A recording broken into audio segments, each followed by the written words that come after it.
आज हम काव्य प्रकाश के प्रथम उल्लास से संबंधित सामान्य प्रश्नोत्तर को देखेंगे।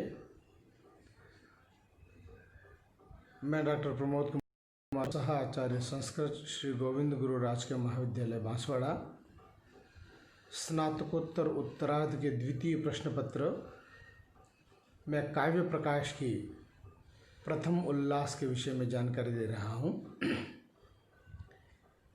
आचार्य मम्मट ध्वनि संप्रदाय के प्रवर्तक आचार्य माने जाते हैं। आनंदवर्धन एवं मम्मट इन दोनों के द्वारा काव्य शास्त्र में ध्वनि संप्रदाय को प्रतिस्थापित किया गया है। यह काव्य प्रकाश आचार्य मम्मट का ध्वनि संप्रदाय से संबंधित ही ग्रंथ है। 10 उल्लासों में विभक्त इस ग्रंथ में आचार्य मम्मट ने काव्य शास्त्र के विविध तत्वों की विवेचना की है। इसके प्रथम उल्लास से संबंधित प्रश्न निम्नानुसार हैं। काव्य प्रकाश किसकी रचना है? ध्वनि संप्रदाय के आचार्य मम्मट की। काव्य प्रकाश में कितने उल्लास हैं? तो काव्य प्रकाश 10 उल्लासों में विभक्त किया गया है। तीसरा प्रश्न, काव्य प्रकाश में किसका मंगलाचरण किया गया है? तो उसका उत्तर है कवि भारती का, जिसमें आचार्य मम्मट कहते हैं कि नियतिकृत नियम रहिताम आह्लादेक परंतंत्राम नवरस रुचिराम निर्मितिम माधतीम भारती कवेर जयति। जो नियतिकृत जो नियम है उस नियमों से रहित है, आह्लाद को उत्पन्न करने वाली है, नव रसों से जो रुचिकर निर्मित है, ऐसी कवि की जो कवित्व शक्ति है भारती, वह सदैव विजयता को प्राप्त करे। यहाँ पर कवि का जो कवित्व है, आचार्य मम्मट ने उन कवियों की श्रेष्ठ कवित्व शक्ति को नमन किया है मंगलाचरण के रूप में। अनुबंध चतुष्टय कौन कौन से हैं? तो अनुबंध चतुष्टय 4 कहे गए हैं। अधिकारी, विषय, संबंध एवं प्रयोजन अनुबंध चतुष्टय कहलाते हैं। अधिकारी, काव्य को पढ़ने का अधिकारी कौन है, इसकी विषय वस्तु क्या है, संबंध क्या है और इसका प्रयोजन क्या है, इन चारों को अनुबंध चतुष्टय के नाम से जाना जाता है। अगला प्रश्न है, काव्य के प्रयोजन कौन कौन से हैं? आचार्य मम्मट ने काव्य प्रकाश में काव्य के 6 प्रयोजन बताए हैं। किस निमित्त काव्य की रचना की जा सकती है, उसमें के भिन्न भिन्न मत हैं। आचार्य मम्मट के अनुसार इन 6 प्रयोजन में से किसी 1, 2 या उससे अधिक प्रयोजन के निमित्त काव्य की रचना की जाती है। काव्यम यशस्य अर्थकृते व्यवहार विदे शिवेतरक्षतये सद्यतये संमिततयोपदेश युजे। अर्थात काव्य की रचना कवि यश और ख्याति प्राप्ति के लिए करता है, अथवा अपने अर्थोपार्जन के लिए धन संपत्ति को अर्जित करने के लिए काव्य की रचना करता है।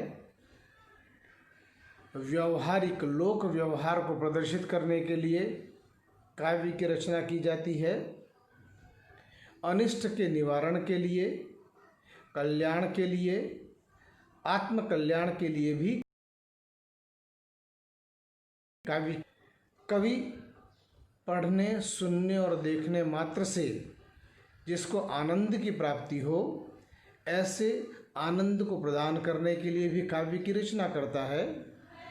और स्त्री के समान उपदेश देने वाला यह कांता संमित जो उपदेश है, 3 प्रकार के उपदेश के प्रकार बताए गए हैं। उसमें सर्वोत्कृष्ट जो तरीका बताया गया है वो स्त्री के समान उपदेश देने वाला है। तो यह काव्य उस स्त्री के समान उपदेश परक भी होता है। यह 6 काव्य के प्रयोजन बताए गए हैं। अलंकार शास्त्र के आचार्यों के द्वारा भिन्न भिन्न काव्य के प्रयोजन बताए गए हैं। कोई 3 काव्य के प्रयोजन मानता है, कोई 4 मानता है। ऐसे विभिन्न आचार्यों के द्वारा काव्य के भिन्न भिन्न प्रयोजन माने गए हैं, लेकिन आचार्य मम्मट 6 प्रयोजन मानते हैं। काव्य यश को प्रदान करने वाला, अर्थ का उत्पादक, व्यवहार का बोधक, अनिष्ट का नाशक, परम आनंद को देने वाला तथा स्त्री के समान उपदेश देने वाला होता है।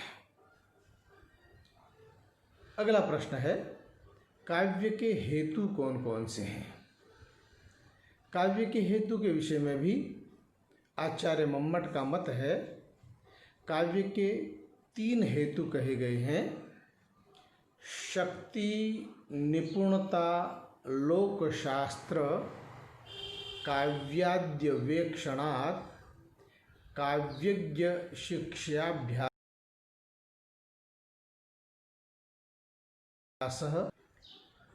शक्ति, निपुणता और अभ्यास, ये 3 काव्य की निर्मिति के हेतु या कारण कहे गए हैं। शक्ति अर्थात कवि के भीतर रहने वाली उसकी जो स्वाभाविक प्रतिभा है, कवित्व शक्ति है, जिसके द्वारा वह काव्य की सृजना करता है। अपनी अद्भुत कल्पना शक्ति के द्वारा किसी पौराणिक अथवा विख्यात कथा वस्तु को आधार बना करके वह काव्य की रचना करता है। तो वह कवित्व शक्ति उस कवि के भीतर होती है। प्रत्येक व्यक्ति काव्य की सृजना में समर्थ नहीं हो सकता है। जिस उस कवित्व शक्ति के माध्यम के द्वारा ही काव्य की रचना की जा सकती है। दूसरा काव्य का हेतु बताया है निपुणता। निपुणता का मतलब होता है कुशलता। लौकिक व्यवहार जो है शास्त्रों के अध्ययन के द्वारा और निरंतर काव्यों और काव्यों के पर्यालोचन के द्वारा कवि में निपुणता आती है, कुशलता आती है और वह लोकरंजक काव्य निर्माण करने में समर्थ हो सकता है। तीसरा हेतु है अभ्यास। गुरु के सानिध्य में काव्य रचना का निर्माण हेतु निरंतर अभ्यास करना। अभ्यास के द्वारा काव्य में परिमार्जन होता है। जो त्रुटियां होती हैं उन त्रुटियों का निराकरण होकर के कवि धीरे धीरे धीरे धीरे अपनी उन न्यूनताओं को दूर करते हुए अभ्यास के द्वारा उत्तम काव्य की सृजना करने में समर्थ होता है। इसलिए शक्ति, निपुणता और अभ्यास, इन तीनों को काव्य के हेतुओं के रूप में आचार्य मम्मट के द्वारा निर्दिष्ट किया गया है। काव्य प्रयोजन काव्य हेतु और काव्य लक्षण, ये तीनों ही इस प्रथम उल्लास के प्रमुख प्रतिपाद्य विषय हैं। तो काव्य के प्रयोजन आचार्य मम्मट के द्वारा 6 बताए गए हैं और काव्य के हेतु आचार्य मम्मट के द्वारा 3 प्रतिपादित किए गए हैं।